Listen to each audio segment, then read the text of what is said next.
I think we're all very different, you know. I personally recommend that you meditate first thing in the morning, and I'll tell you why, some advantages to that. But it's also really important to recognize that we are all different, that we should be flexible. It works for some people, not for everyone, and there is nothing bad or worse about meditating later in the day, lunchtime, or in the evening.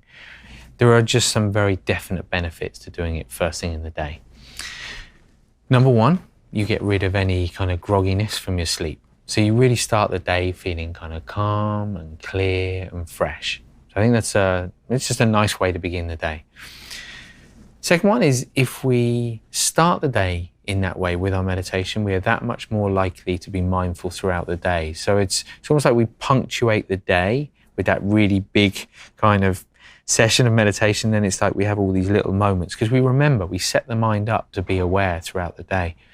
There was someone in the community who wrote in quite a while back saying his favorite thing about Headspace actually wasn't the meditation, it was the fact that when he meditated, he made better choices throughout the day. So he would when he started the day with meditation, he would go to the gym. He would be aware of what foods he was eating, so he'd make kind of better food choices. He was aware when he went into conversations with people, he was a little bit kind of kinder perhaps, or a bit more thoughtful in his interactions. So there's really something about that. If we can begin the day in that way, it really sets us up for the entire sort of day ahead.